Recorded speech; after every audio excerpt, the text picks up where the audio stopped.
Hello friends, അപ്പോൾ രാവിലെ മഴ തുടങ്ങിയിട്ടുണ്ട്. ഇപ്പോൾ ഒരു ഇടവേളയ്ക്ക് ശേഷം ഇവിടെ വീണ്ടും മഴ ആരംഭിച്ചിട്ടുണ്ട്. നല്ല മഴയായിരുന്നു. അപ്പോഴത്തേക്ക് കുഞ്ഞിൻ്റെ തുണിയൊന്ന് കഴുകിയിട്ടണമായിരുന്നു. ഇത്തിരി ഒന്ന് മഴ മാറി നിന്നപ്പോൾ ഞാൻ കുഞ്ഞിൻ്റെ തുണികളെല്ലാം കഴുകിയിട്ട് ഇനി ഉണങ്ങി കിട്ടാനാണ് പാട്. മഴയായാൽ ഇതൊക്കെയാണ് ബുദ്ധിമുട്ട്. എന്നാലും മഴ പെയ്യണ്ടേ. അപ്പോൾ നമ്മുടെ തുണിയൊക്കെ ഞാൻ പെട്ടെന്നൊന്ന് കഴുകിയെടുത്ത് ഇനി വേണം അടുത്ത ജോലിയൊക്കെ ചെയ്ത് തീർക്കാൻ. പിന്നെ ഞാൻ തോരത്തിന് അരിഞ്ഞു വെച്ചു. ക്യാബേജ് തോരനായിരുന്നു.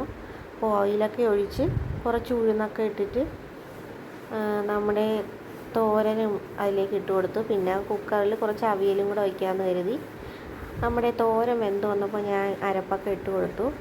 അതിനുശേഷം മത്തങ്ങ ഞാൻ ഒന്ന് അരിഞ്ഞ് റെഡിയാക്കി എടുക്കിയിരുന്നു. മത്തങ്ങ എരിശ്ശേരി വയ്ക്കാമെന്ന് കരുതി. അപ്പോൾ അതൊക്കെ പെട്ടെന്നൊന്ന് അതിൻ്റെ തൊലിയൊക്കെ കളഞ്ഞെടുക്കുകയാണ്. അപ്പോഴത്തേക്കും നമ്മുടെ തോരൻ റെഡി ആയിട്ടുണ്ട്. പിന്നെ കുറച്ച് മീനും പച്ചമുളകൊക്കെ കിട്ടി. വങ്കട മീനാണ് കിട്ടിയത്. ഇനി അതും കൂടെ റെഡിയാക്കി എടുക്കണം. അപ്പോഴത്തേക്ക് അവിയലൊക്കെ നന്നായിട്ട് വെന്ത് വന്നിട്ടുണ്ട്. അരപ്പും കൂടെ ഇട്ട് കൊടുത്താൽ മതി. പിന്നെ നമ്മുടെ മീൻ കറിക്ക് വേണ്ടി ഞാൻ അരച്ച് വെച്ചിട്ടുണ്ട് അരപ്പൊക്കെ. അപ്പോൾ അതും കൂടെ ഒന്ന് റെഡിയാക്കി അതും ഉപ്പൊക്കെ ഇട്ട് കൊടുത്തിട്ടുണ്ട്. മത്തൻ റെഡിയായി വന്നിട്ടുണ്ട്. തക്കാളിയും പച്ചമുളകൊക്കെ മീൻ കറിയിലേക്ക് ഇട്ട് കൊടുക്കുകയാണ്. പിന്നെ നമ്മുടെ മത്തങ്ങയും കൂടെ വേവിച്ച് വെച്ചിട്ടുണ്ട്. അത് കുറച്ച് അരപ്പും കൂടെ ഇട്ട് ഇത്തിരി ഒന്ന് ഉടച്ചെടുത്താൽ നമ്മുടെ മത്തങ്ങ എരിശ്ശേരിയും റെഡിയാകും.